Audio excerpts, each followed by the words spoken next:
come.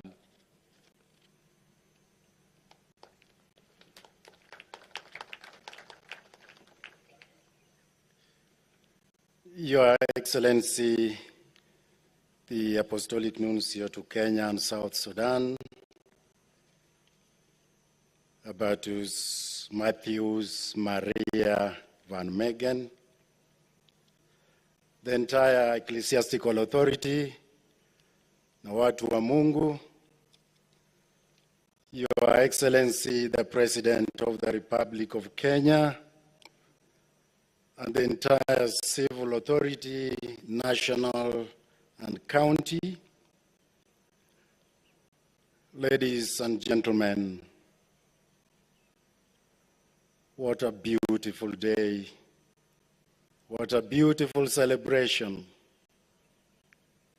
what a great gift the Lord God has given us today in the person of the new bishop of this great Catholic Diocese of Kitale. Since the chairman of Kenya Conference of Catholic Bishops, Most Reverend Martin Kivuva, will speak on behalf of the conference, it is my pleasant duty to acknowledge the participation and the presence of archbishops, bishops, and other distinguished clergy, and also to acknowledge the presence of civil authority. And so I will invite the archbishops just to be upstanding and wave to this distinguished congregation. May I introduce Most Reverend Martin Kivuva Musonde, Archbishop of Mombasa, the chairman of the conference. Archbishop Anthony Muheria of Nyeri, Archbishop Philip Anyolo of Nairobi, Archbishop Maurice Muhatia Makumba of Kisumu, Archbishop Emeritus of Nyeri, Archbishop Peter Cairo. Then Bishop Salesius Mugambi of Meru, Bishop Joseph Mairora of Kisii, Bishop Peter Kihara of Marsabit, Bishop Norman Kingo of Machakos, Bishop Alfred Rotich of Kericho, Bishop David Kamau, Auxiliary of Nairobi, and Apostolic Administrator of Nakuru, Bishop James Maria Wainaina of Murang'a, Bishop Paul Karaoke of Embu, Bishop Dominic Kimengich of Eldoret, Bishop Joseph Matia of Nyahururu, Bishop Joseph Obanyi Sagwa of Kakamega, Bishop Joseph Mwongela of Kitui, Bishop Michael Odiwa of Homa Bay, Bishop Willie Badlago of Malindi, Bishop Mark Kadima of Bungoma, Bishop Hieronymus Joya of Maralal, and Bishop George Mudhaka of Garissa. And of course, yours truly, Bishop John Obala Owa of Ngong. We lay a claim on co-parenting, for we, as Diocese of Ngong, also contributed to the upbringing of the newly ordained bishop. Then we have bishops emeriti. Bishop Maurice Anthony Crowley,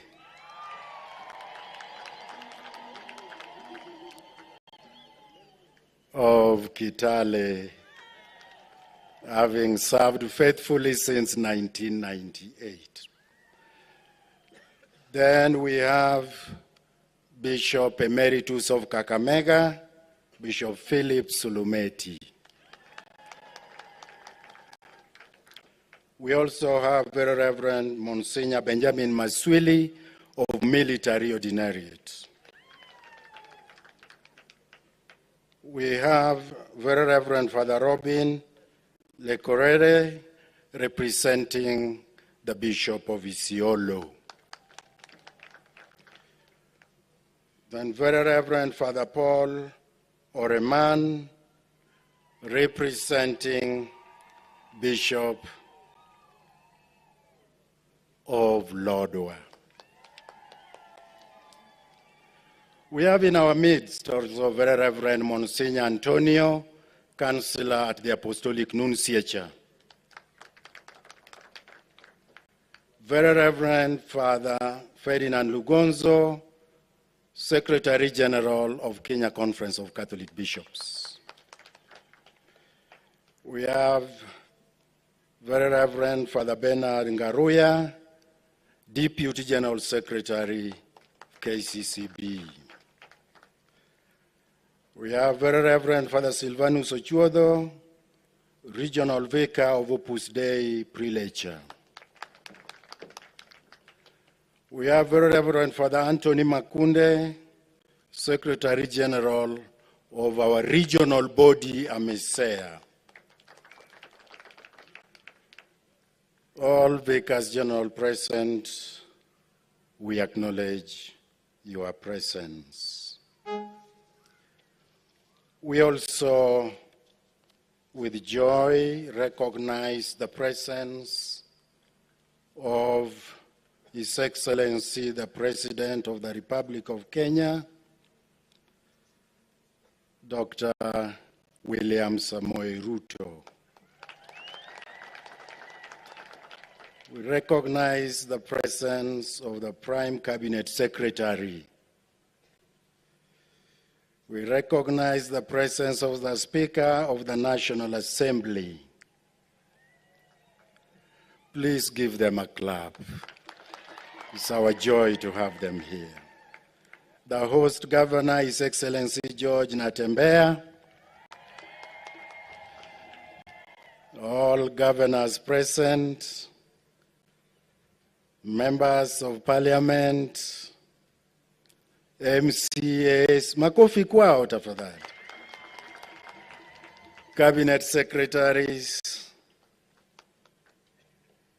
permanent secretaries, and all local and national leaders present. We are delighted to have you. And now, it is my joy to invite Right Reverend Maurice Crowley, the immediate Bishop Emeritus of this diocese, to make his remarks. Bishop Crowley.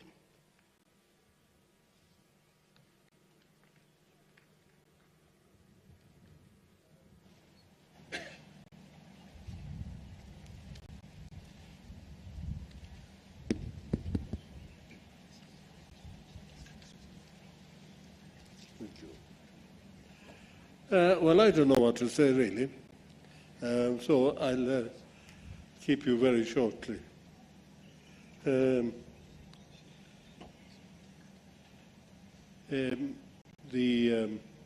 representative of the Holy Father, all my bishops, the bishops of Kenya who are here, His Excellency the President, and the two great friends of mine,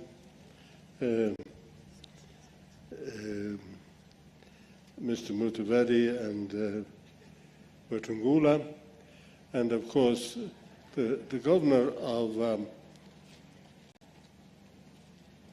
this great county,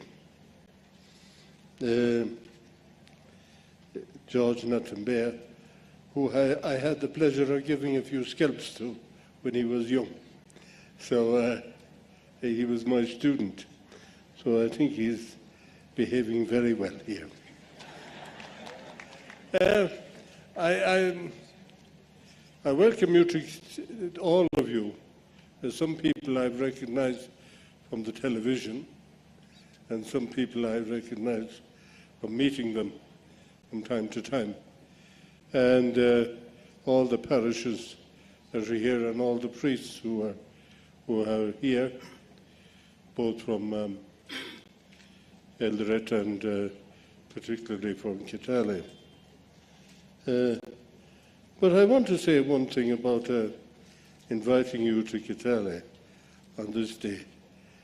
Kitale is the most wonderful place in the world. And the bishops are going to tell you that. They'll have to tell you silently because they wouldn't like to say their own place was good. But when they come here, they see green grass. When they see that we are very well fed,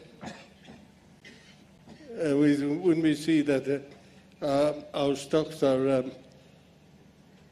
very well fed. And I'd like to say one thing about our cattle.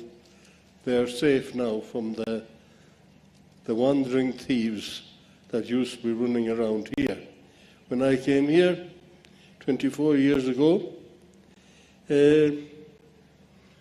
my friends, the Pocots, were fighting with the Karamoja, with the Turkanas, with the Marakwets,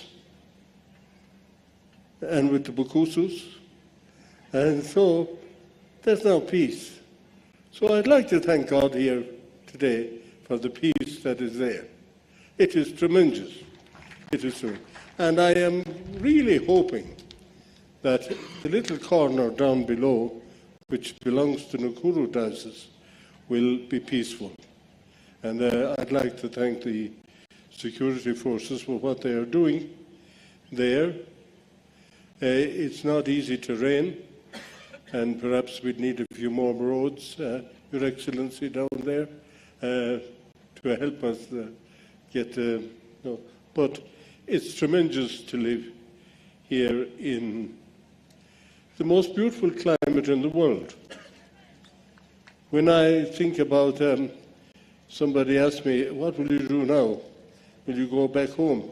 And I said, go back to -19. I think I'll think twice about it, because here, that is a lovely climate. It's the one place in the world that we can say that we can invite tourists and they will enjoy themselves. So I'd like to thank the priests of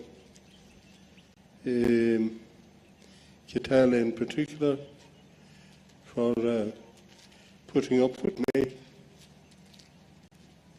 for 24 years. And I see that they're very happy today that they've got a new one.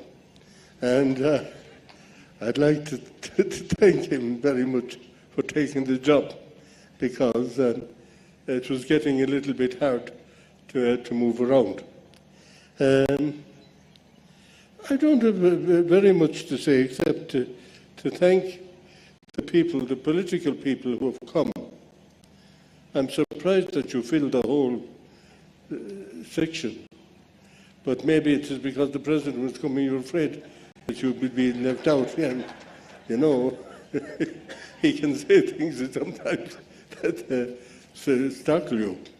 So I want to say to all the people that I am very happy to note that there has been massive progress in Kitale Diocese, both in Pokot, and I wonder, is the governor of Pokot there? He is, yes, Mr. Katchapain. We mustn't forget that the diocese consists of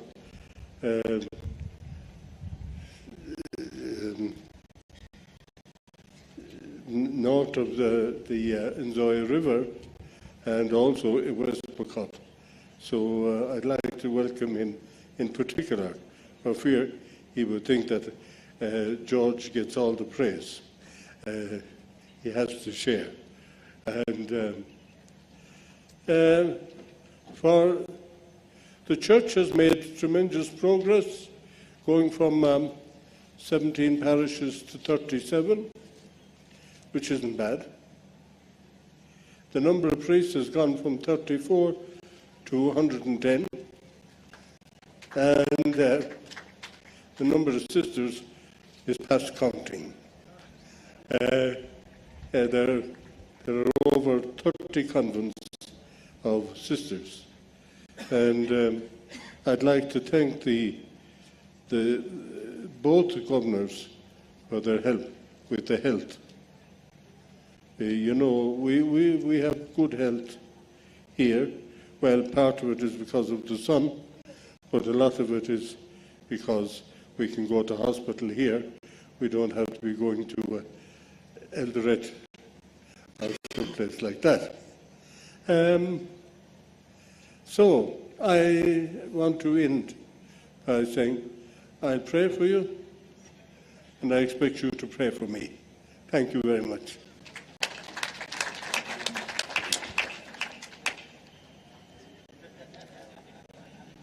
Thank you, Bishop Crowley, for stating with authority that Kitale is the most beautiful place in the entire world. We take it.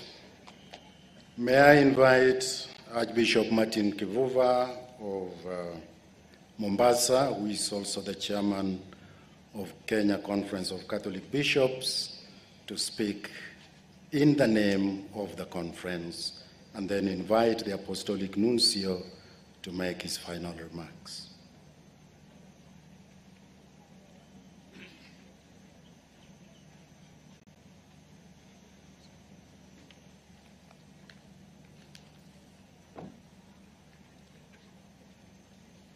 Your Excellency, the Apostolic Nuncio to Kenya and South Sudan, Your Graces, Your Lordships, Your Excellency, Dr. William Ruto, President of this Republic of Kenya, and all your entourage, all leaders from national government, Your Excellency, the Governor of Trans Nzoia County, and the civil political leaders here present, Reverend Fathers, Reverend Sisters, and brothers, and all people of God, watu wa Mungu, tumsifu Yesu Kristu. God is good, and all the time. I first want to say what a day, as somebody has said, na kusema hongera kwa askofu wetu wa pili katika jimbo Katoliki la Kitale. Kitale hoye! Askofu hoye! Kina mama hoye! Kina baba hoye! Na watoto hoye! Masista hoye! Mapadri hoye! Ni furaha, tumpigieni makofi. Sio mara nyingi sherehe kama hii inatokea, And no wonder tunatoka mbali. Jana nimekutana na watu walokuwa nao Kongowea 1978 wamekuja kumuona huyu. Na wengi sana mlofika kutoka sehemu mbalimbali. So my word is to welcome our bishop, who's been the second now, Wapili, to the conference of Catholic bishops. And in case you don't know them, I'll ask them just to stand. The conference present, kindly stand. And you look at them and wave and we clap for you. Tuompigie tu makofi conference. Tunawambia karibu, karibu, karibu, karibu. Our first meeting starts in April, the official one, and you're welcome. We have welcomed our brother to the conference. Of course, it's like saying, karibu kazi, na kazi ni nyingi, lots of it. We want to thank God, and especially to thank His Excellency Hubertus Maria van Mengen, the Apostolic Nuncio to Kenya and South Sudan. We express our gratitude to the Holy Father, Pope Francis, as we remember to giving Spole for the loss of Benedict XVI, but we know we didn't lose him. God has given him the place he prayed and wished to be. We also thank Your Excellency for the great work that you are doing in our church in Kenya by supporting the process of appointment of shepherds in our diocese. I know now Nakuru is asking, Nim tume nani? We are praying for you. And we want to thank you, you find the right person as well. As we celebrate today, our brother Bishop Maurice Crowley, we cannot forget to thank you. First of all, a man committed as a shepherd, as a bishop, focused in what can save you and me, education, best schools. At Jana, I went to a family, and they were talking about their schools, St. Bridget, I don't know, another school and another school. What a pride. Congratulations for your contribution in education of this diocese. Makofi kwa. Of course, he took over the desire from Archbishop Njenga, who started in Eldoret then, as the diocese was being divided into two. So the focus is very clear. No wonder the men and women from this nation or these counties are there to serve the nation. We also celebrate today, as we remember Kitale, and define itself as a diocese that responds to the needs of our people and promotes integral human development. As the rest of Kenya is crying about njaa nyingi. Jana I went to visit a friend of mine, and he said, "Oh, Bishop, we are blessed. Tuna mahindi mengi. Tumeweka store." Wow, ongerani jamani, eh? That's no joke. You are great farmers. Keep it up. We wish we had the rains and the land you have, most of us in Kenya. But you know, you are generous. I already began a partnership, and I'm encouraging bishops to begin partnerships with Kitale dioceses and Christian, kina mama wa huku, kina baba wa huku, also to feed the nation and join in the fight against famine and lack of food.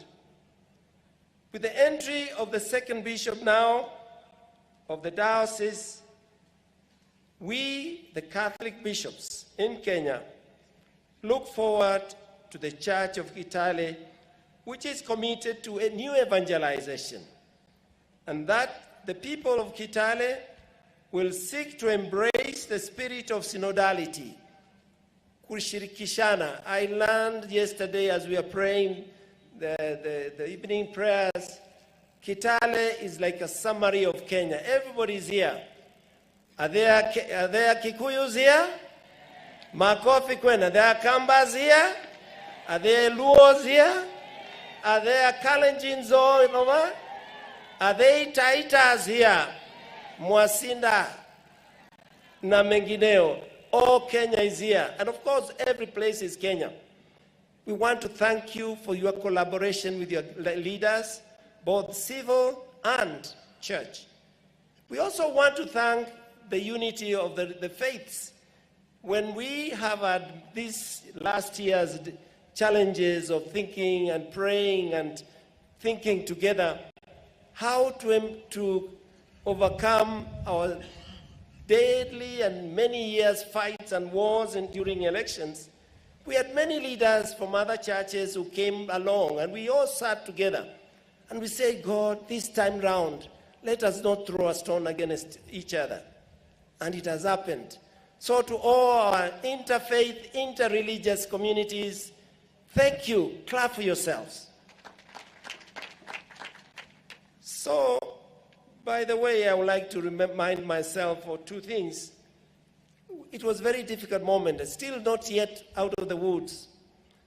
That I hear now, people have started kuuliza nani alishinda, nani alishindwa. We thought we closed that chapter. Let's not start politics. Let's start working and walking what we all promise Kenyans. So this calls for all the clergy and religious men now and women to walk around their new bishop. Sit down and ulizaneni. Tufanyeje tusonge mbele. Tuko mbele. My good friend the Cardinal says, tumetoka mbali, tuko mbali na tunaenda mbali. We are all going far. Let's hold hands. Let's walk together. And I want to remind myself, even us, church and all churches, we are not competing with the government for anything. We are complementing each other because the government has a duty to educate children. The church embraces them also. So partnerships are key to success in this world now. And listen everywhere. The nations are coming together. The tribes are come together. Even ushindi wa kura haukuwa ni kabila moja, ilikuwa ni vyama viliungana. So let's walk the world of partnerships. And that's why I like to, as I thank God and welcome my brother, just take an example. And I want to thank you, Your Excellency. And I want to thank you for coming on board and quickly setting teams that are going to think through education. Because that is one of our key components of success. Without education, forget it. We'll go nowhere. And you have set up this team to think through. The first results were yesterday over what we call the KCSE results. And we congratulate everybody who won and also walk with those who lost and say, pole, inawezekana kurudia, inawezekana kwenda mbele. But there are many openings now than ever before. There are openings at TVET level paid by the government. Sini kweli? Makofi kwao. There are openings from public schools. Kids are given what they call capitation. It started some while ago, it's going on, and we want to say, don't change that, even improve it. Makofi kwake. We want to thank God also that our universities, private universities, have gotten a chance to get capitation. I went to Kuea, and they said, hey, we have such a number supported, not totally, but supported by the government. So thank you, Your Excellency. And let's also ask and plead to move all the way to primary and to secondary that are private. The church runs many of these, and the parents are still struggling because fees are not cheap. They are in the 70s, 80s, 100s in second schools. And they get a capitation. This would be a long way to go, Your Excellency. And I say that because right now, the phones of these bishops, many of them is about askofu natafuta form 1, unaweza kunilipia, and they are in their schools. And I was in a meeting, and these parents asked, now our students did so well. Where do we send them? Why? Because the other places have been filled, yes. But I think this sector needs to be cleared and clarified. We need that support so that all Kenyans are equal, because all parents pay also their taxes, we hope. Let me wish you well. Let me wish everyone well. We want to think and want to say we want to work together as one family. So last but not least, I want to give an example of what a free education looked like. I and others, some of us here, we were sent by the Catholic Church to a country, not names for the time being. And we want to find out how they make it out in education. And we found education is free. So how free is free? The schools are built, even the church schools were built and are supported by the government fully. They pay the infrastructure, all of it. They pay the salaries, all of it. They pay the teachers, all of it, all of them, and provide any other extra needs, the government. And what do their parents do?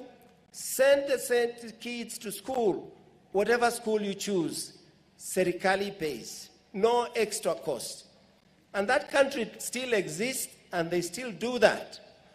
So when we talk about free education, my good brother, I say brother because occasionally we meet and talk, I think we can go more.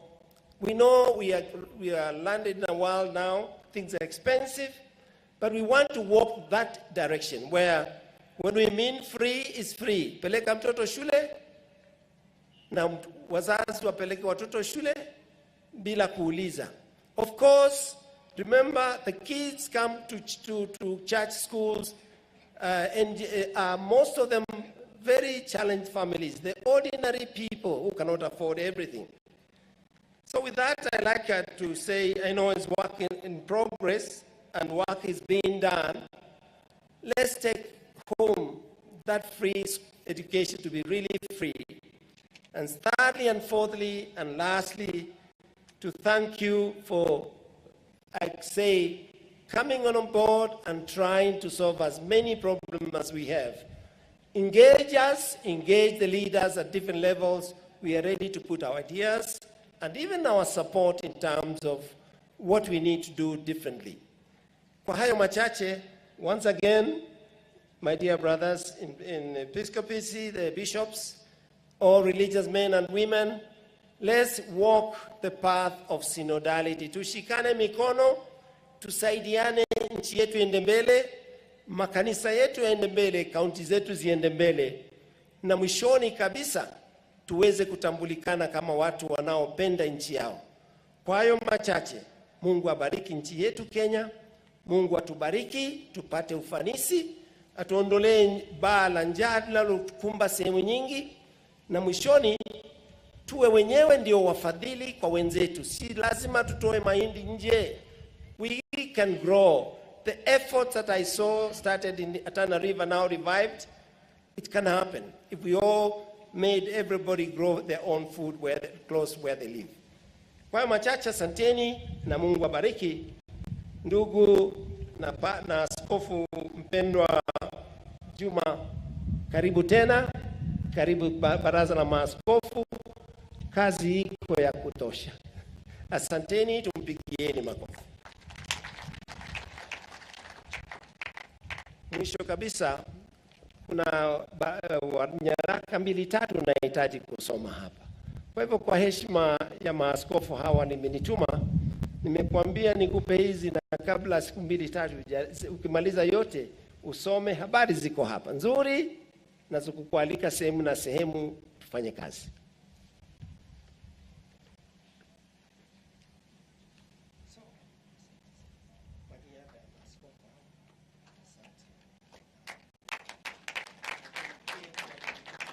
Makofi anapopokea waraka huo.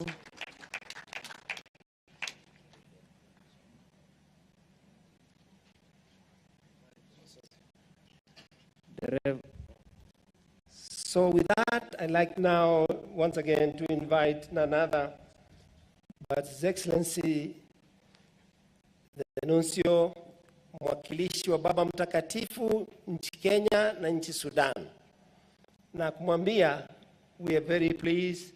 So far so good. We really we can never stop thanking you, but there's still one gap somewhere. We know it. Asanteni sana, tumpigie makofi kumkaribisha. Asante.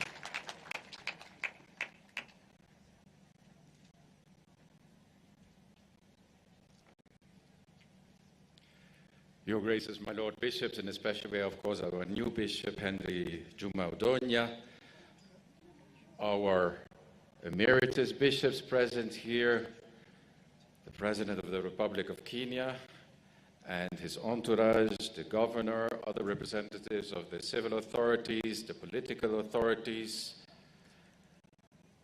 religious men and women, brothers in the priesthood, I nearly forgot you, and then, of course, the people of God, as we are all here present today, tumsifu Yesu Kristo. Mungu ni mwema. Kila wakati, Mungu ni mwema. Today is a great day as we celebrate this great gift of God and of the Church to us of a new bishop in the person of Henry Juma Odonya. Not only the last bishop and therefore a baby bishop, but also really a baby bishop, because he's still very young. I think he's the youngest bishop. I'm looking around. We all have gray hair except him. But don't worry, Henry, that comes very soon.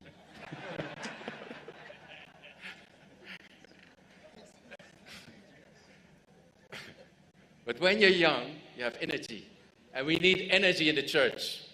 We need energy of people who proclaim the faith. We need energy of the Spirit to move us. And you see, when I came in as a nuncio in 2019, I still remember that day very well. I came in the 4th of May, and I just came directly from Khartoum that day because that's where I had served before 5 years. And I, frankly speaking, a bit like the president, I tried to sneak into Kenya. And then I came out of the airport, and there was the whole delegation of bishops already waiting for me, and the choir singing and dancing and swinging. And I said, what is happening, guys? What is happening? And it's only later on that I understood the Church of Kenya is like that. The Kenyans are like that. You are hospitable, you are warm, you're open, and you want to make people feel at home. Santeni sana for that, and keep up that virtue. As the Archbishop of Mombasa, the president of the Episcopal Conference, was saying, I'm also the nuncio to South Sudan. In fact, last week, Saturday, actually, I was in Torit. Torit is just to the south of Juma. In fact, also there, we were ordaining a bishop. And in fact, now the Bishops' Conference of South Sudan and Sudan, because these two from the church point of view, they are still together. There might come up a division later on, but not at this point. And I mentioned there that the chapter is closed in the sense that all the missionary bishops have gone, all South Sudanese bishops have come in, sometimes also young bishops. In fact, the bishop that I ordained last week was 1 year older, I think, than you. He's 47, 48. Emmanuel Bernardino Lowy. And even here, we are closing a chapter because Bishop Crowley is the last missionary bishop of this conference. And we want to thank him for his service. You know, I'm Dutch, I'm from the Netherlands, and the Netherlands had many missionaries, Mill Hill missionaries, many, and many worked also here in this region. And for me as a young man, a boy also, you didn't really understand what these people were exactly doing, these priests and also the religious sisters that had come to places like Kenya and Malawi and Tanzania. And it's only when I came here that I started to understand the sacrifices these people brought for the missions.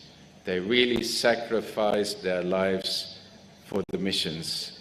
And we need to appreciate it. And today, let us give once again an extra clap, coffee for Maurice Crowley. Last but not least, as I mentioned before, Kenya, I'm now here 4 years, beautiful country to be proud of. If you read the newspapers, then you would say there's nothing going well in this country. And I'm sure that the president many times just doesn't read it because otherwise he would get depressed.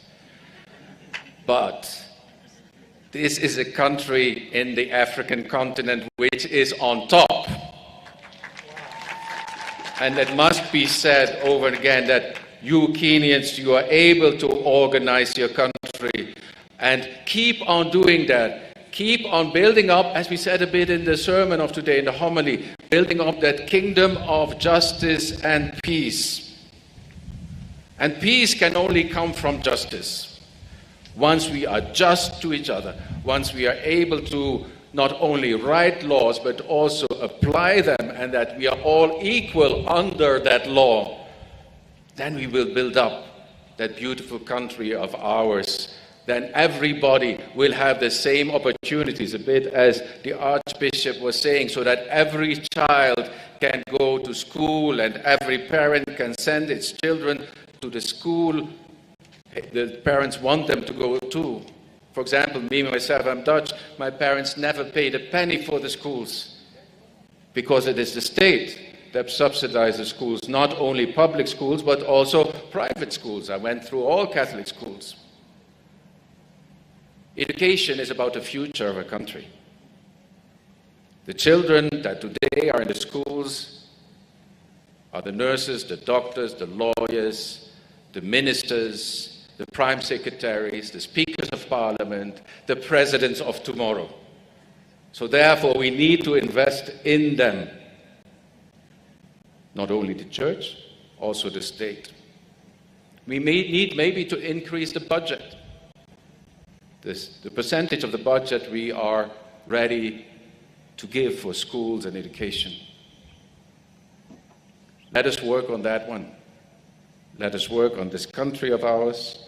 Let us put our shoulders under it, as Bishop Maurice Crowley did, who gave his life for this country. Let us do the same and follow in his footsteps, that also we give our lives for this great country of ours, Kenya, our beloved Kenya. Santeni sana.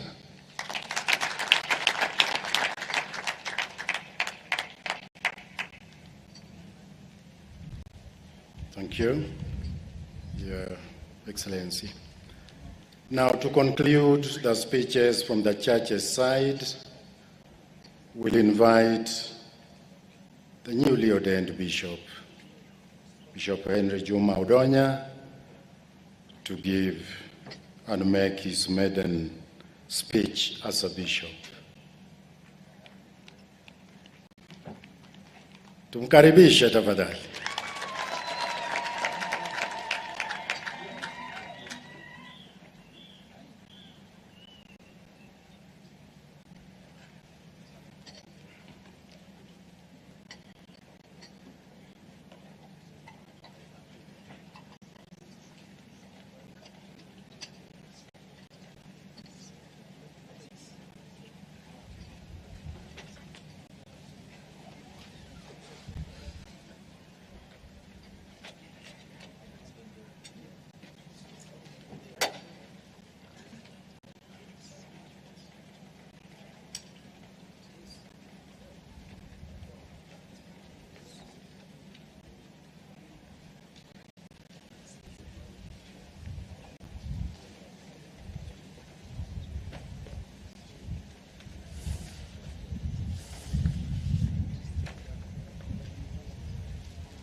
Your Excellency, the Apostolic Nuncio to Kenya and Southern Sudan,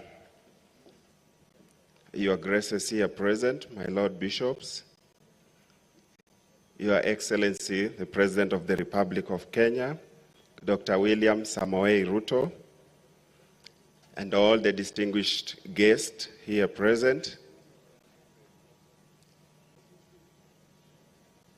na wote ambao mmefika, mapadri kutoka sehemu mbalimbali, watawa wa kiume na wa kike ambao mmefika, watu wa kutoka madhehebu mbalimbali ambao mmefika kujiunga nasi,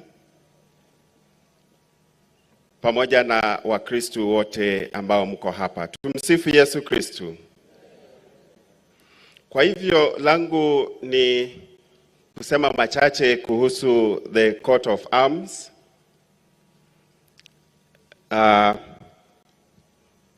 Ambayo iko hapa, na mkiangalia katika vijitabu ambavyo mko navyo katika mikononi mwenu, mtaona pia kuna hiyo coat of arm. Hii hapa kofia inaashiria kuwa ya uaskofu, ambayo inaambatana na wale mitume 12, hiyo kamba hapo. Halafu pale kuna msalaba, ni msalaba wake Yesu Kristo. Halafu pale kuna njiwa ambaye inaashiria Roho Mtakatifu ambaye anaangazia na kutoa mapaji yake katika kazi ya uenezaji wa Injili. Halafu pale unaona kuna mlima, na mlima huo unawakilisha sehemu za milima katika jimbo letu, karibu na Mount Elgon, pia upande wa West Pokot, Mutelo Hills, upande wa Lelan, kule kuna milima, na pale kuna mifugo hapo, kazi ambayo watu wetu wanatekeleza ya uchungaji, ufugaji mifugo.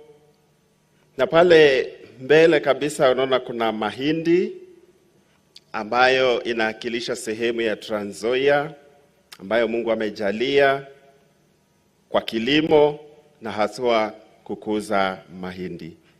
Na hapo katikati unaona kuna Biblia. Kwa hivyo hii inamaanisha ya kwamba kama jinsi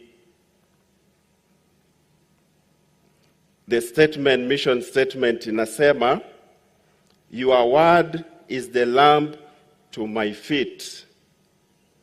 Neno la Mungu ndio mwanga katika mapito yangu. Na kwa hivyo neno la Mungu ni mwanga katika mapito, milima kule West Pokot. None of us has received. I would also like to thank the Apostolic Nuncio to Kenya and Southern Sudan, Badven Megan. Thank you for your advice, your support and encouragement. Thank you for the good work you are doing for the church in Kenya and Southern Sudan. God bless you. I also take this opportunity to thank the Bishop Emeritus of Kitale Diocese, Bishop Maurice Anthony Crowley. We thank God for you. You have been a great gift to this great diocese for the last 25 years. We recognize the many contributions you made in this Diocese of Kitale. We have witnessed the increased numbers of ordinations, the number of Catholic schools have increased, and education has been key. We have institutions, hospitals. You have been working on peace between the Pokots, in Lodwar, Turkana, and Marakwet. You have been a father to all. God bless you as you go for your retirement. My prayers are with you. My support also is with you. Asante sana, Askofu.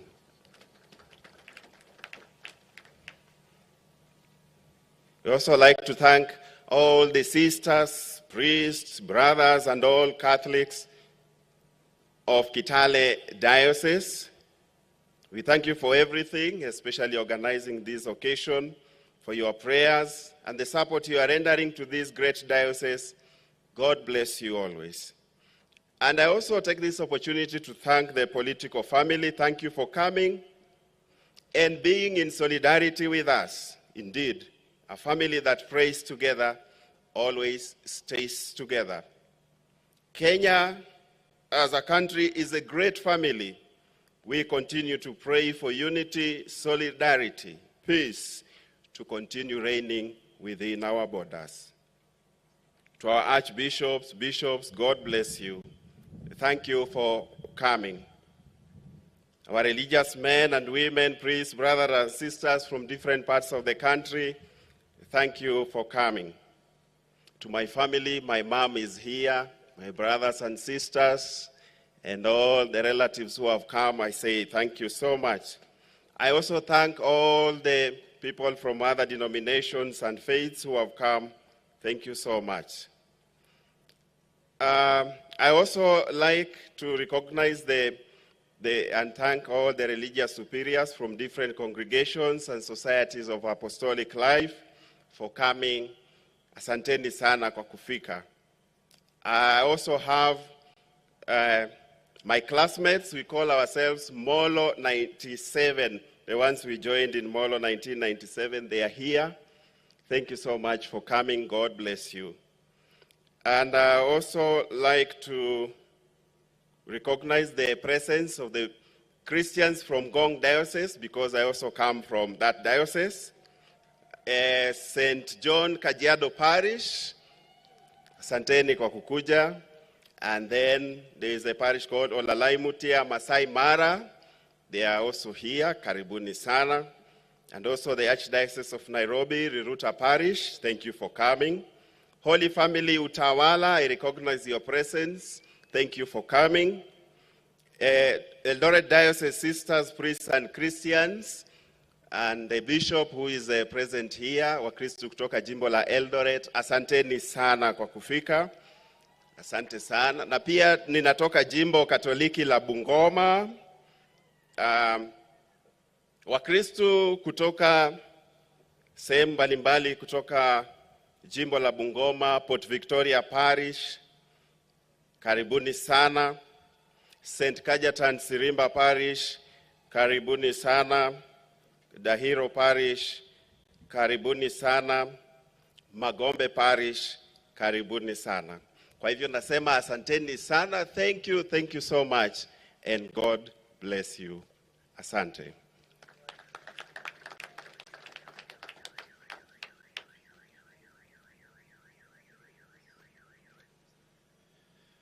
Permit me now to invite the host governor of Trans Nzoia, His Excellency George Natembeya, to give his message, then invite the Prime Cabinet Secretary, who in turn will invite the President of the Republic of Kenya to speak to us.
Busia, Mheshimiwa Paul Odonya, kwa sababu bishop wetu mpya anatoka Busia. Mtu wa tatu ambaye pia ningependa tu asimame na wave ni Mheshimiwa Rafael Wanjala, mjumbe wa Budalangi. Asante sana Mheshimiwa. Mtu wa nne ambaye ningependa asimame tu muone na keti ni Deputy Governor wa Trans Nzoia, yo mama. Mtu wa tano ambaye ningependa tu asimame na pia waketi kwa sababu watamaliza mimi nisipofanya hivyo ni waheshimiwa wabunge wa Trans Nzoia, wasimame tafadhali. Mahali mpo tusimameni tu please. Watu wa mwisho ambao ningependa wasimame tu na wawevu ni MCS kutoka kaunti ya Trans Nzoia. Asanteni sana. Your Excellency, kwa heshima yako, sisi kama Trans Nzoia tulikuwa tumeandika ujumbe kidogo tu, paragraph moja kwa askofu wetu, nitaisoma alafu ndapatia padri atampatia. On behalf of the great people of the great county of Trans Nzoia and on my own behalf, I take this opportunity to congratulate you, Bishop Henry Juma Odonya, on your episcopal ordination and installation. It is our prayer for you that the Lord God Almighty will always be your guide. May our loving Father continually form your heart, transform your mind, and conform your will to his likeness as you continue to shepherd this flock in this walk of faith. May your vocation to serve always be pleasant before God. Congratulations, Bishop. Asante. Jambo la pili, na ningependa kabisa kwa unyenyekevu, Mheshimiwa Rais, utatukubalia hata kama tutaenda nje ya sense of vocation, ni kwa sababu sisi kama Trans Nzoia, mara ya mwisho kuona rais wa Kenya katika jimbo la Trans Nzoia ilikuwa mwaka wa 1992.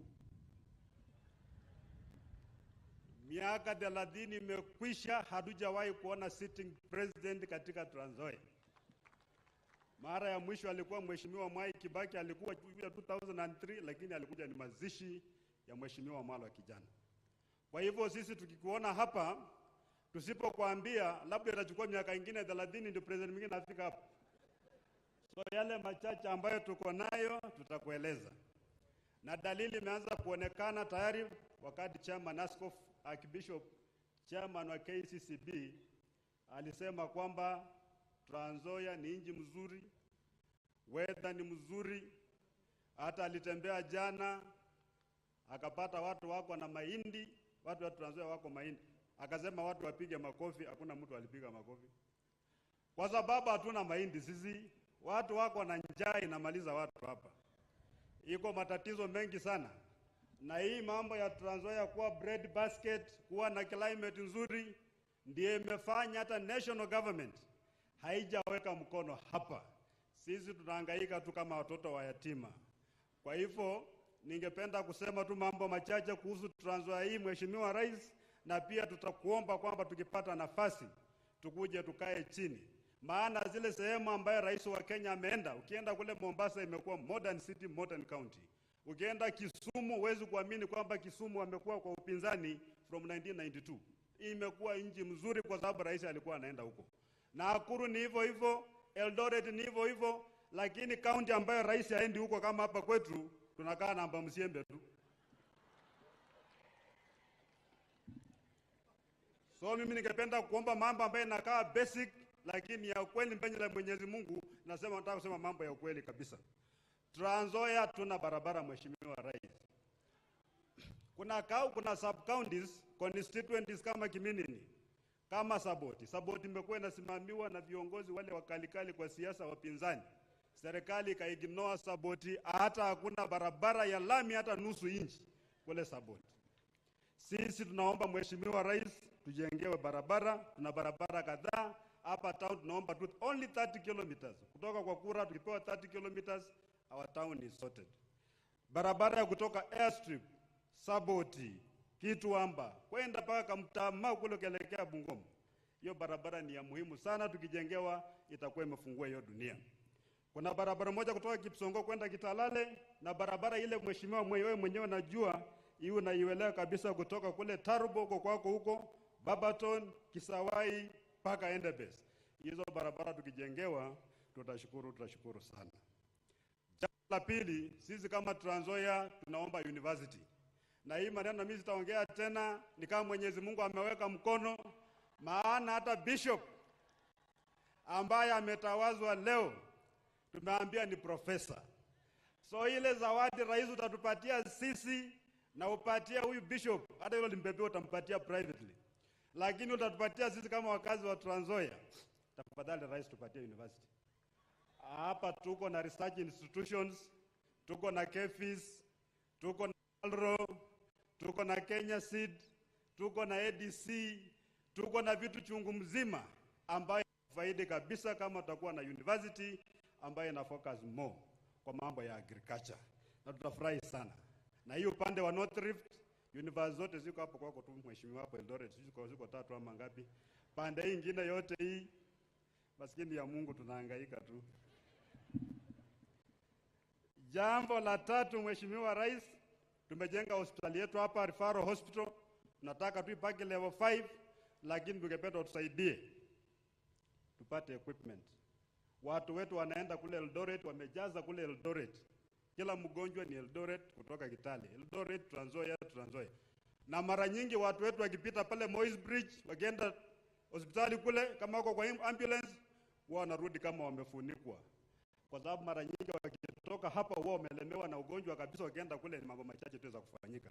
Sisi tunaomba hiyo hospitali yetu mheshimiwa rais tuwekewe equipment. Alafu tufufue our level 4 hospitals, maana zote zilikuwa downgraded. Zote ni level 3, hapa hakuna sub county hospital. Tuko tu na dispensary na health center, basi mambo yetu nakuishia tu hapo. Sasa hii mnasema hii Trans Nzoia ni mzuri, dunia mambo mzuri namna gani? Kama afya hata hatuwezi pata afya, mambo iko chini sana. Jambo la tatu ni mambo ya mashamba. Nitaongea haraka mheshimiwa rais. Hizo facilities serikali zote, hata hii ambayo iko hapa, kuna Kenya Railway pale, kuna forest pale, pande hiyo kuna prisons, kule chini kuna Kalro, zimezunguka town yetu, hata hatuwezi kupanuka kama town tupanuke. Sisi tunaomba hiyo uwanja ya jela iko pale, ekari karibu 160, watu wameibaiba, imebaki sijui 120. Hiyo uwanja wanasema ni ya jela, lakini askari wa jela ni wengi kuliko wafungwa. Hiyo Trans Nzoia iko na jela 4 tayari, 4 prisons. Sasa jela 4 Trans Nzoia town moja kweli? Kwani hapa tu ni area mahalifu peke yake? Sisi tunaomba hii iko town hii, mheshimiwa rais, wewe utoe tu amri itupatie nafasi ya kupanua town yetu, tuanze kuwa metropolis pia. Jambo lingine mheshimiwa rais, Trans Nzoia ni headquarters. Kuna watu ambao walikuwa wanafanya kazi kwa mashamba ya wazungu. Wakati serikali ilianza kupeana mashamba, wakaambia nyinyi ngojeni mtapewa mali mko hapo. Yale mashamba yakanunuliwa na mabwenyenye, hawa jamaa wanakaa hapo, hakuna mahali pengine pa kwenda. Over 20,000 people. Ukiona ile maisha wanakaa maisha magumu sana. Jambo lingine, wakati wa 1992 kulikuwa na michafuko hapa. Watu wakapigana, watu wakatolewa katika mashamba. Sisi tunataka tukue na amani Trans Nzoia ambayo iko anchored on justice. Wale watu ambao wanahangaika, the concept ya kukaa kwa shamba point moja ilianza wakati wa after 1992 clashes. Watu wakaanza kununua to point, mara nyingi kwa maji mkewa. Sasa watu wetu wanaumia sana. Ukienda kule Halwenge, matatizo. Ukienda Liavo, ukienda Ite, sisi tunaomba mheshimiwa rais, maana Mungu ametubariki kuna mashamba hapa, utusaidie kama watu wetu watapata mahali pa kukaa. Yale wengine ambayo walifukuzwa kule, nobody wants to go back there. Ikuwe formalized, wale waliingia wakae huko, wale watu wengine pia watafutiwe mahali pa kukaa ili walee jamii. Kuna sehemu zingine ukienda mheshimiwa kama mahali kama Halwenge, bila mimi nakujua ni Mkristo, utatoa machozi bila watu wanakaa. Mtu akitema mate inaanguka kwa plot ya mtu mwingine. Ni vitu za aibu sana.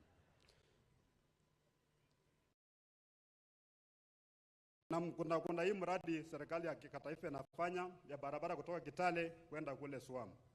Sisi tunaomba kabisa KFS wakuwe bit accommodative upande wa Swam kule, watu waachie shamba. Tunaomba karibu ekari 200 pale, Wakati one stop border post inakwisha, tukuwe na mahali pa kujenga a business park, watu wapate mahali kufanya maduka, tufanye biashara. Maana kwa sasa biashara yote upande wa Kenya inaenda upande wa Uganda. Pande hii pia watu wetu wapate mahali pa kufanyia kazi. Jambo la tano, mheshimiwa, kuna hii shamba ya Kabolet na Kitale. Kitale settlement scheme, watu wamekaa pale miaka yote hawana title deed. Wananchi wanangojea serikali idigazeti. Lakini mimi nikiongea na waziri na PS anasema kwamba serikali itaangalia. Serikali pia imengojea serikali. Na mimi nafikiri serikali wanasema itaangalia ni wewe sasa. Labda utoe tu amri watu wa Kitale phase 1, phase 2, phase 3 watu wapewe title deeds, bila wale watu Kabolet pia wapewe title deeds, watu wakuwe na security of tenure. Nikiendelea kumaliza sasa, kuna hii land titling program ilianza. Trans Nzoia tulikuwa tumetegea title deeds 1200. Kwa sasa zile ambazo tumepata ni 20,000 peke yake, imebaki over 180,000. 70% of our people hawana title deeds. Wanakaa tu kwa mashamba.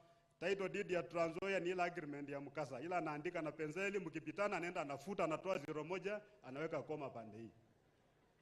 Hakuna security of tenure. Sisi tunaomba serikali hii program ya National Titling Program iharakishwe kidogo ili watu wetu wapate title deeds. Jambo la mwisho, affordable housing is your pet subject, sir. Sisi kama Trans Nzoia, we are ready. Shamba iko karibu eka 200 to put at your disposal. Watu wetu wakuja wajengewe nyumba ambazo wanaweza kulipa hata rent na wakae katika mahali ambapo ni mazuri. Ningependa nimalizie hapo kwa kukushukuru sana kwa kumteua huyu dada wetu huyu Nakumicha kuwa waziri wa afya. Tunashukuru sana. It's a great honor your excellency ulitufanyia. Tunashukuru sana. Na pia nikushukuru tena kwa sababu ulikuwa umepanga kukuja hapa Trans Nzoia mambo ya kulonji fertilizer. Bado tunakungojea, wananchi wako na hamu, tumewamobilize, niko na hakika kwamba watakuja kwa wingi. Kwa hayo mengi, ningependa sasa kuchukua nafasi hii nimkaribishe Mheshimiwa Mudavadi, Prime Cabinet Secretary, akuje to make his remarks, alafu mkaribishe the Speaker wa National Assembly ili aukaribishe saa. Karibu waziri.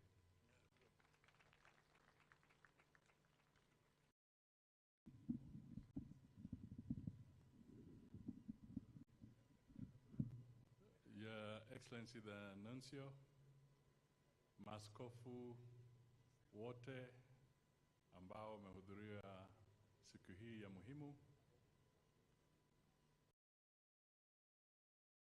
yangu yatakuwa machache. Mheshimiwa Rais, kwa sababu watu wameongea wengi na ni vizuri tufupishe leo ili tumalize mapema. Kwanza nichukue fursa hii kumpongeza askofu mpya kwa kutunukiwa jukumu kubwa la kulinda diocese hii. Tunasema hongera na tunakutakia mema na tuna imani kwamba kwa uwezo wa Mwenyezi Mungu utatekeleza wajibu wako. Pia ningependa kuchukua dakika ya pili kumpongeza askofu ambaye na stafu, Bishop Crowley. Mimi ni rafiki yake, alitaja pia Weta na wengine wengi. Amefanya kazi nzuri na amekuwa yule ambaye hafichi yale yako kwa roho yake na yale pia anaona yakienda vizuri na pia yale yakienda mabaya, na ametukalisha mara nyingi tukiwa na Wetangula kutueleza mambo mengi. Siwezi taja yote, lakini askofu kuniruhusu nitataja tu moja. Alituita na akatuambia, nyinyi mnakaa Kenya? Tukasema ndio. Mkiweka masikio yenu pale chini, putting your ears on the ground, nyinyi mnaona Kenya inaenda wapi? Kasema sitaki kumlazimisha, lakini tafuteni rafiki yenu Ruto.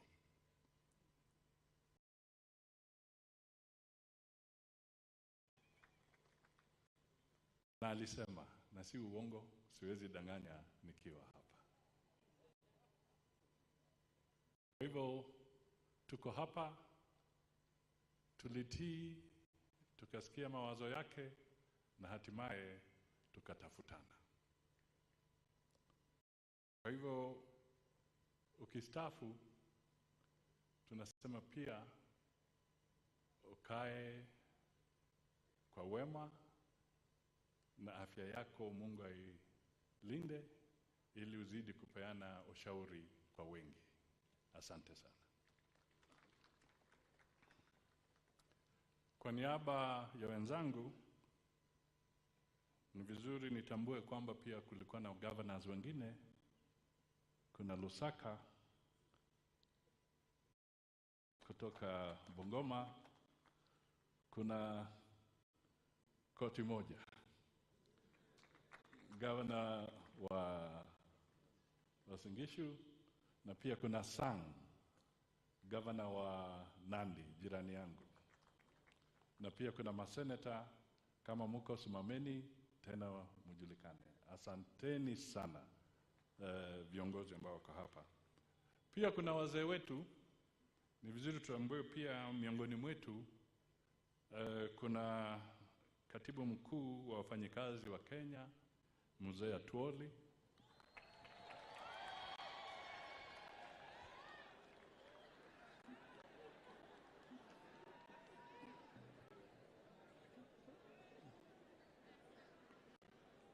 Mambo yanabadilika.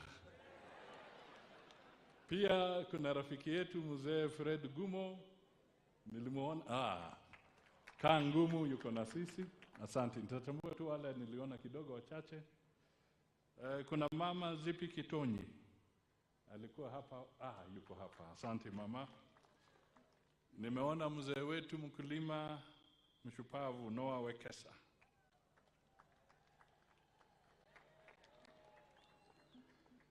Nadhani kuna mzee kutoka Busia, niliomba yuko hapa, Mzee Philip Masinde. Nilipewa jina. Alafu pia nichukue fursa hii kutambua pia tulikuwa na Bishop Kewasis. Asante sana. Kwa hivyo nimechukua nafasi hiyo kwa sababu waziri ametambuliwa tayari na governor anatembea. Sasa ni wakati wangu na furaha yangu kumwalika ndugu yangu Moses Masika Wetangula, Papa wa Roma. Lakini huyu ni wa hapa, pana mwenyewe kabisa. Naye pia atusalamie na alike Mheshimiwa Rais William Samoei Ruto atufungie program ya leo kwa upande huu. Asante sana, Wetangula. Asante sana ndugu Musalia. The Nuncio to Kenya and Sudan South, Van Megan, our brand new bishop, Bishop Henry Odonya, my dear good friend, Bishop Emeritus, Bishop Morris Anton Crowley, Your Excellency, our President, Prime Cabinet Secretary, Cabinet Secretaries present, PSS, members of Parliament, both Senate and National Assembly, Honorable MCS, the clergy present, na waheshimiwa wananchi. Yangu pia itakuwa machache sana. Kwanza kuna wabunge ambao hawajatambulika, wale ambao hawatoki Trans Nzoia, na wale ambao si maseneta, na waomba msimame pia muwe acknowledged. Hao wote ni wabunge wetu kutoka kaunti jirani. Tafadhali mketi, mnakaribishwa. Yangu ni machache. Kwanza, to salute Bishop Emeritus Maurice Anton Crowley, who has been not only been our spiritual advisor, but a dear good friend, even outside church circles. Bishop Crowley has been a solid, positive advisor. And what my brother Musalia has said is true. In fact, it was in August 2018 when he called us to say what Musalia has said. Bishop Crowley has also been a pillar in the growth not only of spiritual nourishment hapa Trans Nzoia na West Pokot, lakini amejenga shule mingi, amejenga makanisa na amekuwa rafiki wa kila mtu. Ukienda kwake unapata wale ambao si wa Katoliki pia wamekuja kumuona kwa mashauri na maombi. Bishop Crowley, as an elder, when you describe Trans Nzoia as the best climate in the world, we only interpret that this is where you want to settle. Na sisi kama Wakatoliki wabunge, bunge zilizopita mbili, chairman wa Katolika alikuwa mbunge aliyekuwa hapa Chris Wamalwa, na timu yetu tulinunua shamba hapa Cherengani eka 10 kwa baba askofu mpya. Hiyo shamba wabunge wa Katoliki walinunulia kanisa ya Katoliki to build a home for retiring church leaders, including Bishop Crowley.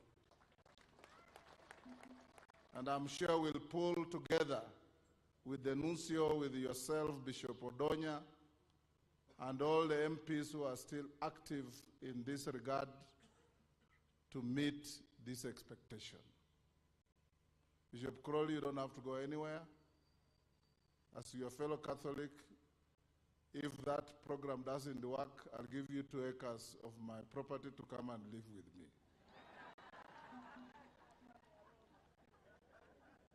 So that I have my prayers very close to me.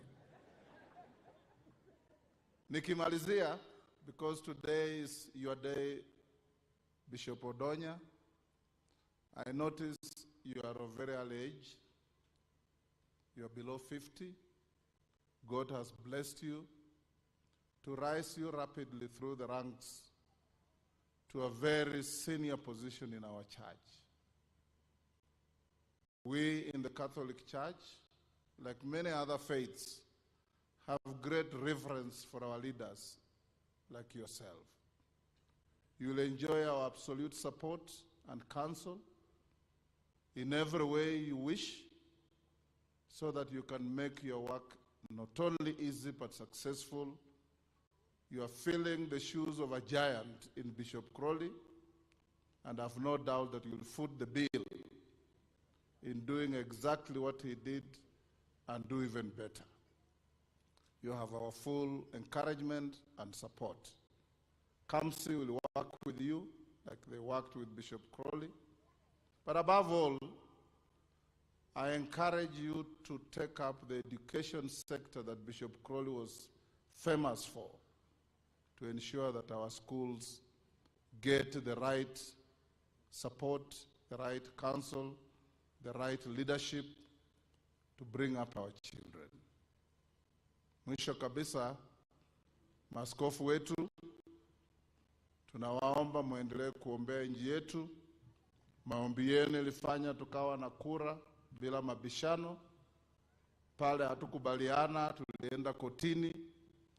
Koti ikafanya uamuzi yake, na nakubaliana na rafiki yangu Kivuva kwamba wale ambao sasa wanataka kufufua mambo ya mwaka jana, tunawaambia wapoe kidogo. We want to move forward and meet the challenges of the day. shortage of food, shortage of water, improving the farmers' capacity and ability to produce food, and many other things. Kwa hayo machache, watu wetu wa Kitale, murio muno, murio sana ho karibisia Bishop Umuya, humurunge kumuhono, hukende naye humusapote, alinde kimyoyo kiefwe. Malahube nende ehoyo, balahola se kasi niyo musahulu kuroli kaholilenge. Mwe singa ba Kristo ba Trans Nzoia hulialala, hulahole kasi yefwalala. Murio mnoko. Wacha sasa nafasi hii ni mwalike rais wetu wa 5 wa nchi yetu ya Kenya,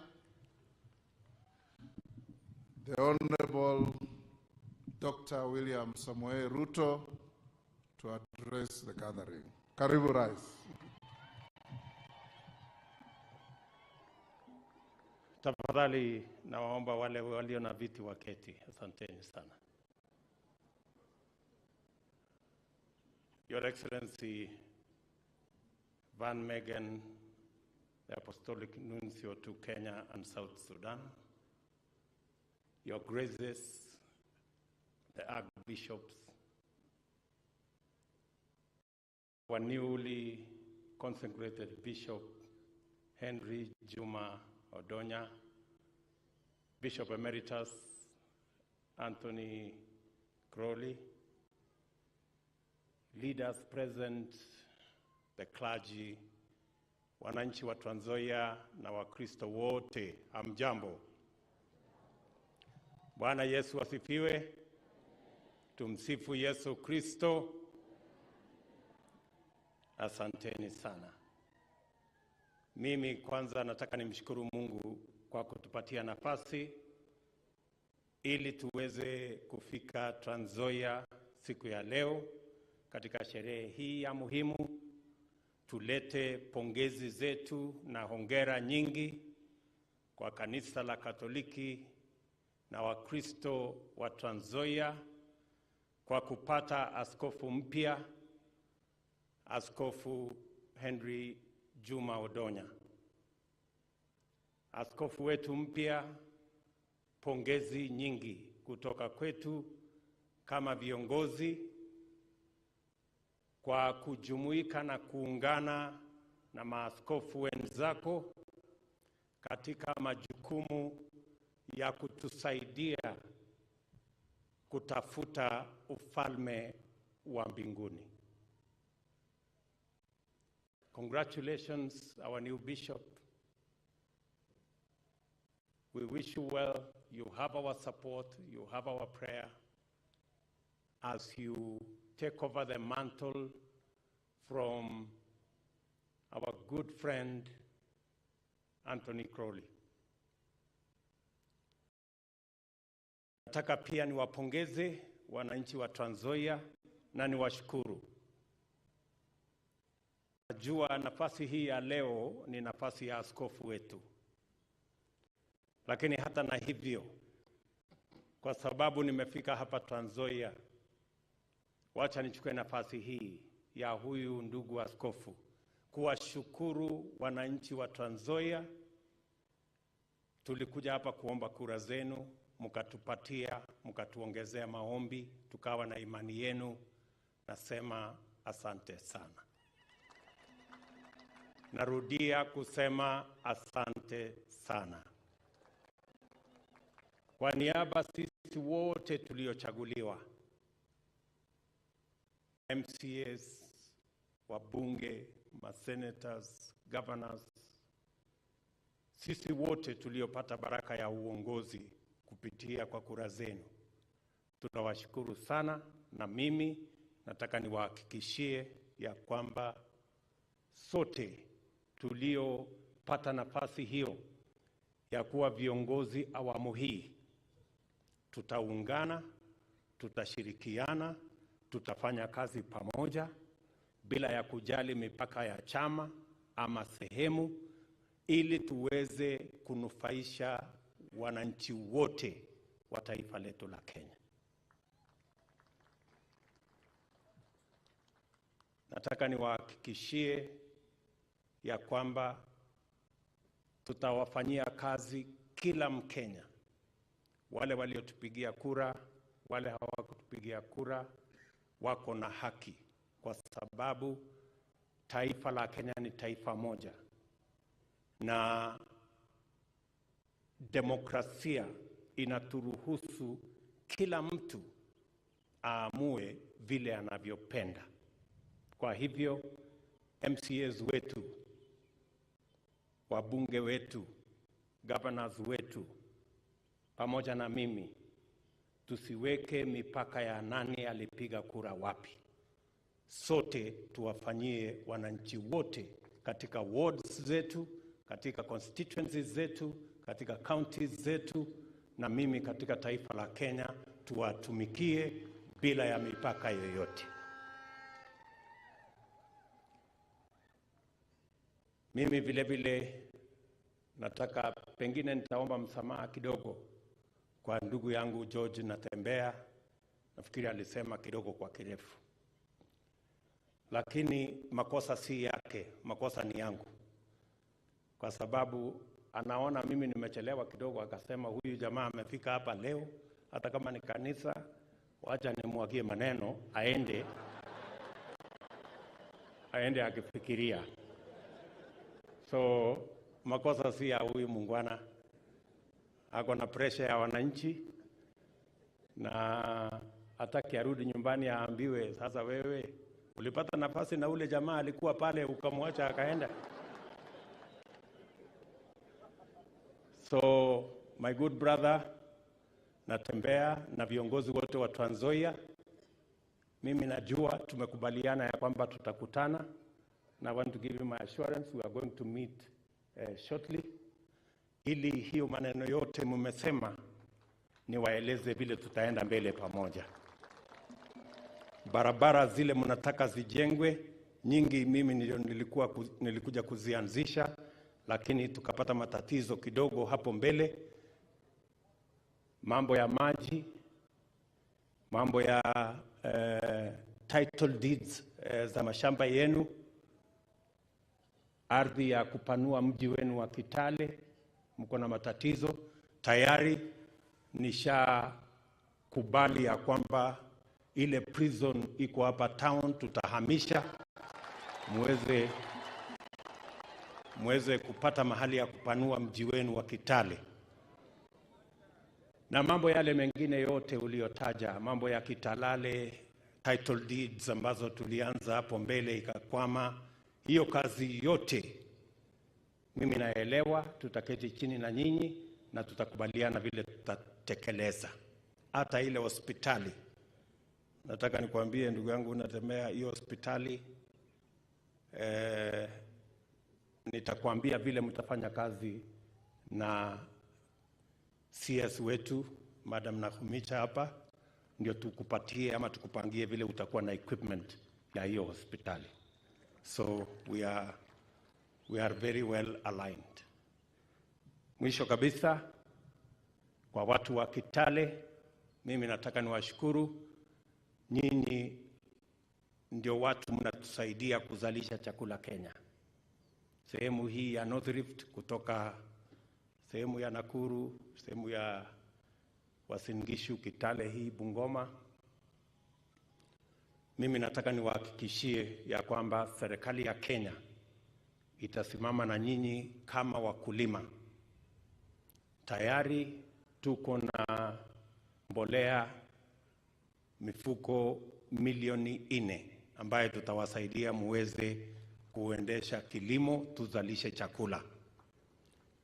We will have another 2 million bags for top dressing, and therefore we are fully prepared for this planting season, because we want to support our farmers so that we can eliminate the shame of hunger in our country. So tutashirikiana na waomba wakulima wote. Saa hizi tumesema kila mkulima ajisajili. Ningekuja jana, lakini nilisema nataka kuwe na mwongozo na mpango mzuri Wakulima wakishajisajili, hatutaki wakuje mpaka Kitale kuchukua mbolea. Tunataka kuwaletea mbolea karibu na mashamba yenu. Ndio tumesema kuwe na cooperative kule chini, tutambue ni mahali gani tutaleta hiyo mbolea, ndio pia isiongeze gharama baada ya sisi kupunguza hiyo gharama. Kwa hivyo na wasihi wakulima mjipange vizuri, tuweze kuzalisha chakula. My good Bishop Henry, karibu katika uongozi wa diocese hii na katika uongozi wa taifa letu la Kenya. I am looking forward to working with you as you serve the great people of Trans Nzoia County. Umesikia vile umeambiwa na Apostolic Nuncio kwamba huwajali wale walio chini, wale mahasla wa chini, washughulikie wale wa chini. Na Nuncio alikuwa anakuambia fanya bottom up, anzia huko chini ukilete kila mtu. Na mimi naamini ya kwamba tutashirikiana pamoja jinsi hiyo. You are stepping into the shoes of a great man.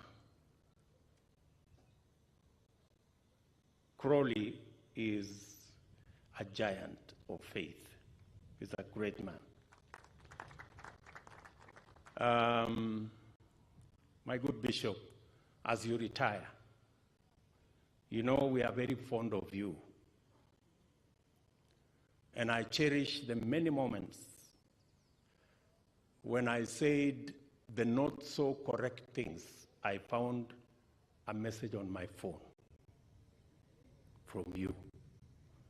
You shouldn't have said this. And I value the many moments that when I was low, I found a message on my phone and you encouraged me.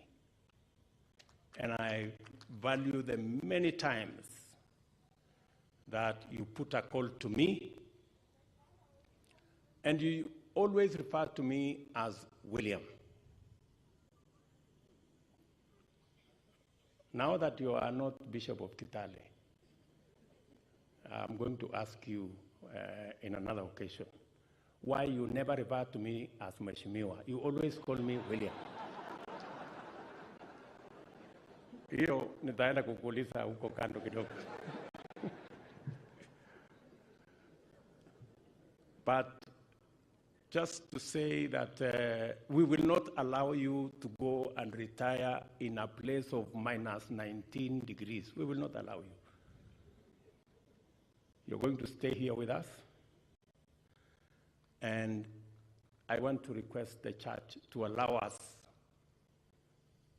to have Bishop Crowley to stay with us in his retirement. He is a great advisor. He's a great man. I'm sure you now know why I won the elections. With somebody of the stature of Crowley telling people to work with William Ruto, what other outcome did you expect?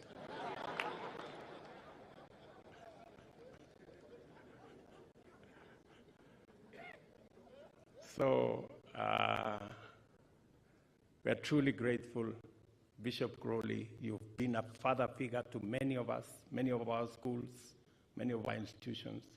I remember coming, I think, twice in the many years that you always, on the 1st of January, you held a peace meeting every year in the border between the Marakwets, the Pokots, and this county. We will miss your great work. And please mentor our new bishop to be better than you. So, Mimi, I want to make one final request to the church. You know, our nuncio represents the Holy Father in Kenya and in South Sudan. You are aware we have very serious challenges in South Sudan. I want to ask our bishops and the church to pray for South Sudan, our neighbor, so that God can bring about peace, can bring about stability, so that we can eliminate the conflict and the suffering that is going on in South Sudan. I am asking, as President of Kenya, that we pray for our sister country of South Sudan. Secondly, I am asking the church to support our environmental program of planting trees so that we can deal with the challenge of climate change that is causing havoc of droughts, flooding, and the losses that we are making in biodiversity and even our livestock. And finally, just to echo what His Grace Bishop Musundi said, huyo askofu na nuncio pia amesema tunataka watoto wetu wote wasome na tunataka masomo ipatikane bila ya wazazi kulipa. Kama hamkuelewa, walikuwa wanasema kila mtu alipe ushuru. In essence, that's what they were saying. When they say they want all our children to go to school and parents should not pay and the state should pay, they were saying every Kenyan should pay their part of taxes so that the state can have the money to make sure every child of Kenya goes to school without burdening their parents. Thank you very much for making that statement on my behalf. I have been looking for people to support my paying tax program. So mumesikia kutoka sasa kanisa, kila mtu alipe ushuru. Ndio tupate pesa ya kuendesha dunia yetu iende mbele. Asanteni sana. The good people of Kitale, tutakutana hivi karibuni, tuseme yale yetu mengine. God bless you. Thank you very much.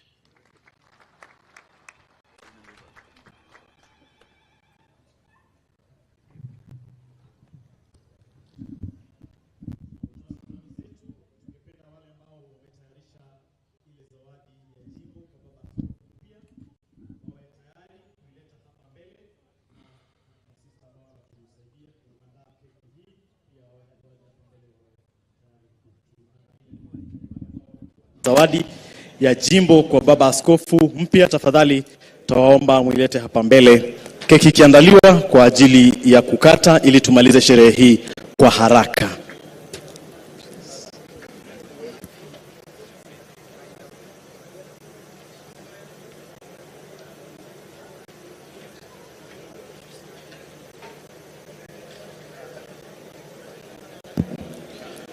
Tungeomba Mheshimiwa Rais awe mmoja wapo wa wale ambao watatusaidia kukata keki pamoja na askofu wetu mpya. Kwa hivyo usiwe na haraka ya kuondoka. Alafu keki hiyo itakatwa pamoja na mwakilishi wa baba askofu na askofu Crowley.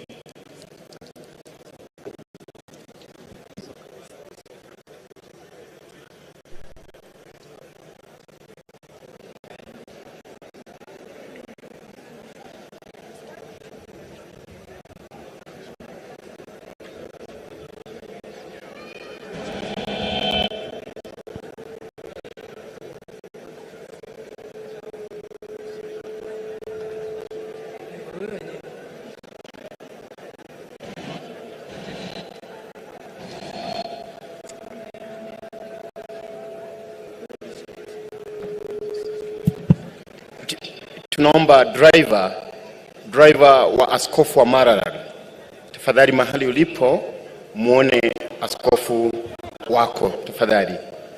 Driver wa askofu wa Maralal. Mheshimiwa Rais, karibu.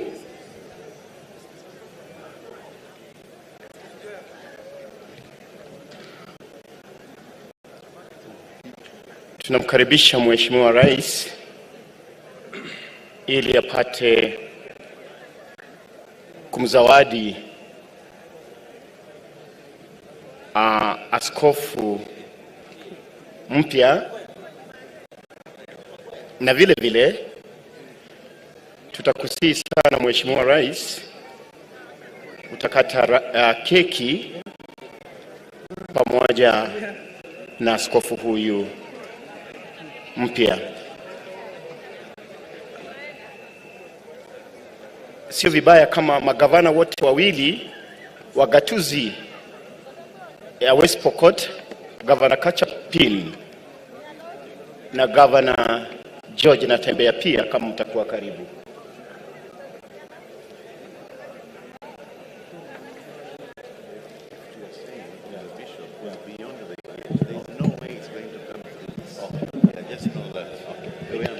Thank you.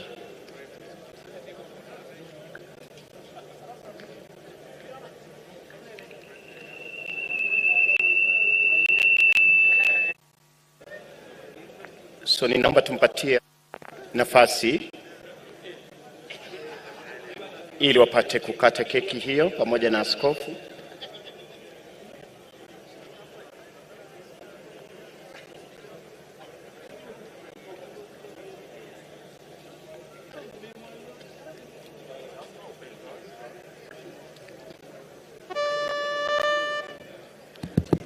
Karibu Mheshimiwa Rais.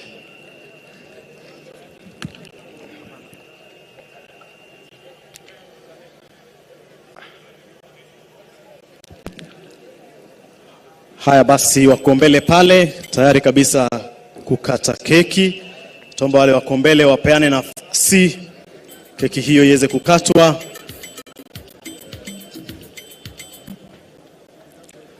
Kata